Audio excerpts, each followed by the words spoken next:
Hi, everybody. Welcome to my channel. Welcome back. If you're new here, my name's Samantha and I'm a therapist and I'm doing a video every day for a year to get over my fear of public speaking and social anxiety. And this is number 111 of 365, a lucky number, 111. I thought we would talk about triggers and trauma and how to transmute this energy that we've got stuck inside of us and how much our brains lie to us.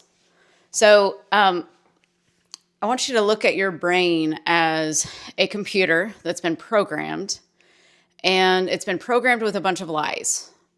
And I challenge you to think, this was a question that I challenged myself to think recently and over the last few years as well, as I got more into this, law of assumption stuff. And I challenge myself to think, and I challenge you to think, what if everything that you think right now is not the truth? And that really was kind of exciting for me to think about. I was like, oh my gosh, what if none of it is true? What if I gave things a meaning that it didn't really mean at the time? And then I made it mean something about me. And then I felt bad about me for no reason. If the original event or, interpretation of the event was a quote lie, then maybe I didn't need to feel bad about myself, or maybe I didn't need to feel guilty or shame or, all the feelings that we hold inside that do not help us at all, do not serve us. So the brain is just programmed.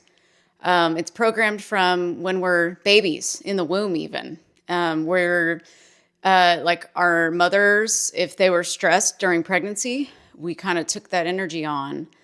And so there's things that can shape us, of course, as kids. And if we don't learn anything different, we just pretty much believe everything that we were taught.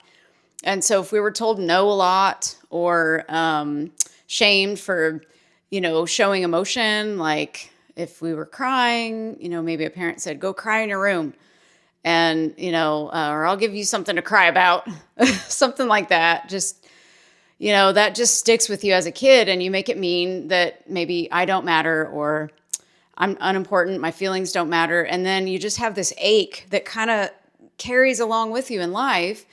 And so that's why I like to go back to the childhood stuff a little bit with the work that I do. I don't like to stay there with people, but I like to kind of give reason as to why you might be feeling the way that you feel, so you can finally transmute that energy and get the freaking life that you want, because we're just holding ourselves back so much, and there's no reason for it. It's just programming. That's all that there is. When we're born, we love ourselves. We don't know any better. And then we start to almost hate ourselves, I feel, when we get older. It's just, a lot of people don't like themselves, and I want to teach people how to love themselves. And I actually, I had a dream back in April, and someday I'll tell the context of the dream, but I woke up from that dream and I looked in the mirror that morning and I said, I really actually love myself. And this was literally in April of this year. And it wasn't that I didn't love myself before, but I had this dream, and it just ignited these feelings inside myself that I'd never really experienced before that deeply.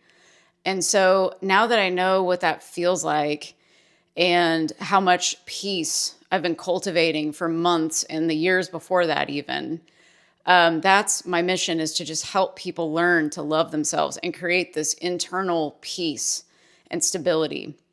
And so I learned probably back in 2020, I would say, is when I first started really learning about internal stability. What does that mean exactly?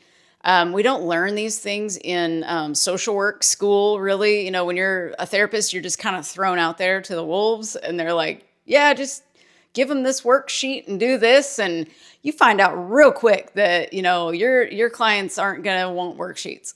It's a dance. The whole thing is a dance. It's different with every person. It's so spontaneous. You never know what's going to happen.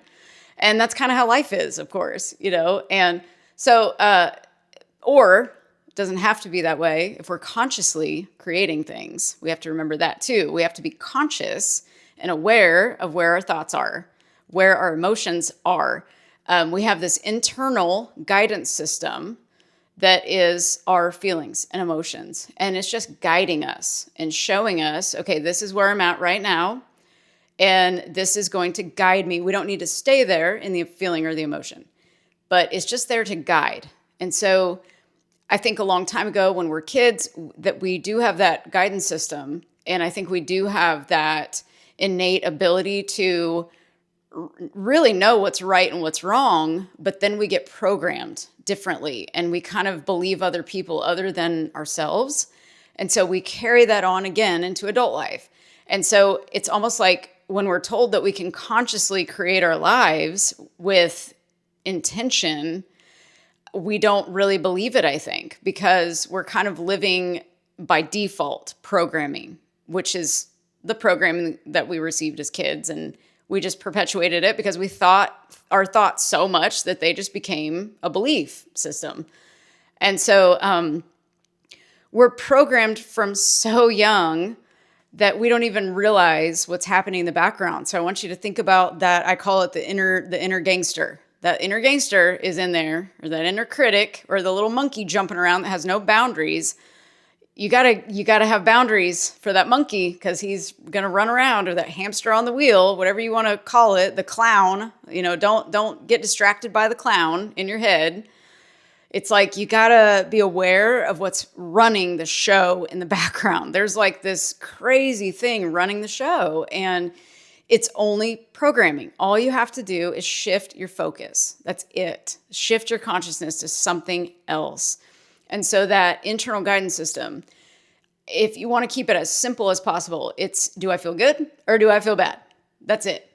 You know where you're going from there. If you're feeling good, that means you're in alignment.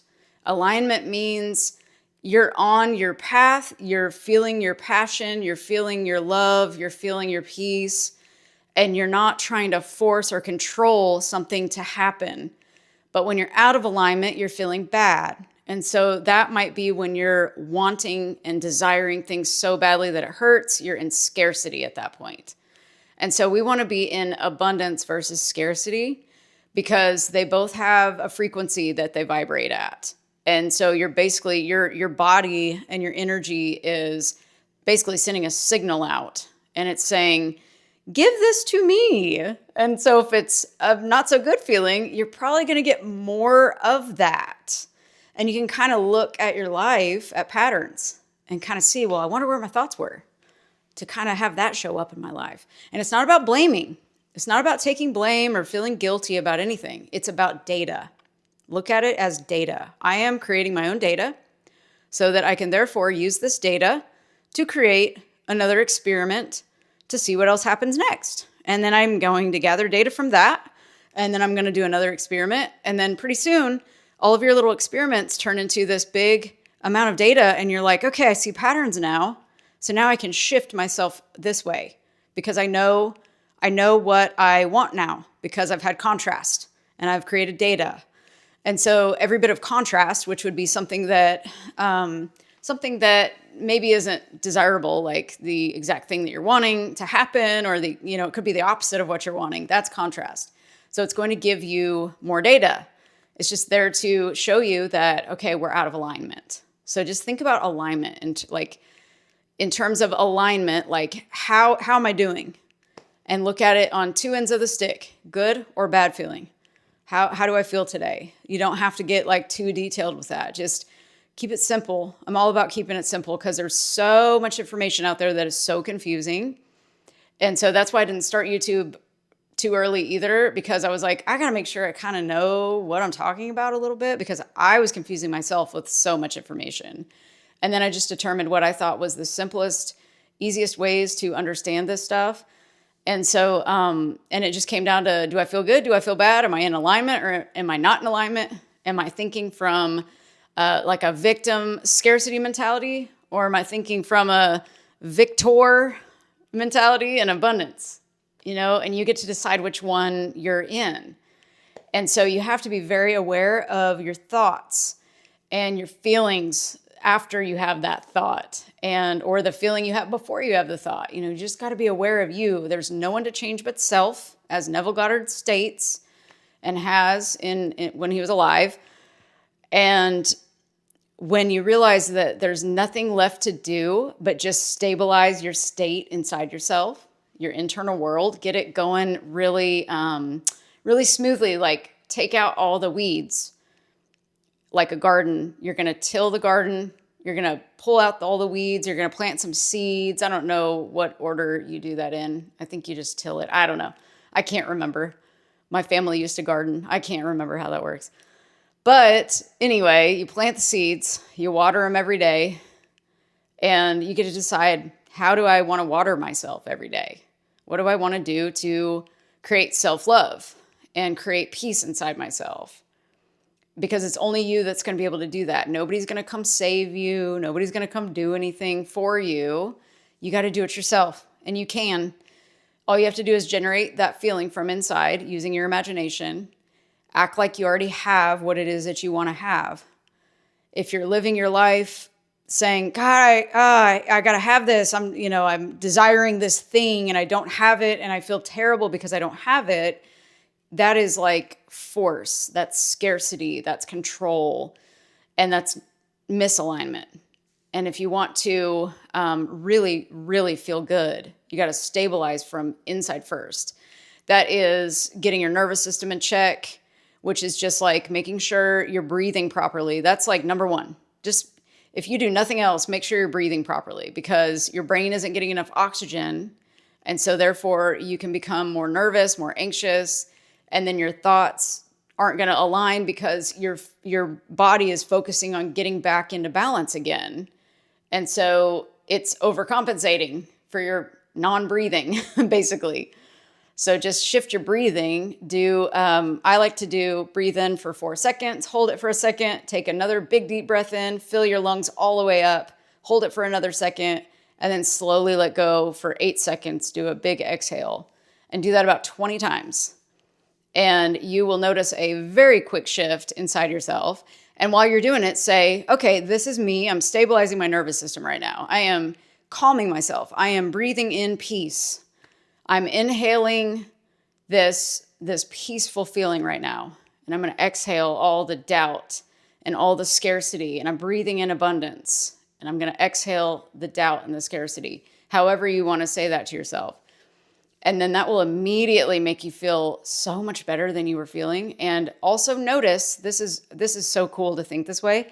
It's like when you create that feeling, nothing outside of you changed. Keep that in mind. You changed internally. Even if for 20 seconds you changed.